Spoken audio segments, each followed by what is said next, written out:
Bye new ब्लॉगमध्ये तुमचं स्वागत आहे आणि आम्ही चाललोय दादरला वाजवायला आणि गाजवायला तुम्ही बघू शकता. तर आम्ही या बसमध्ये चाललोय.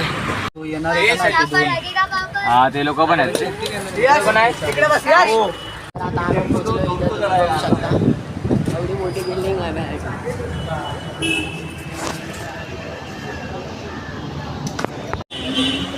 तर ह्यो आमचा सेटअप आहे तुम्ही बघू शकता.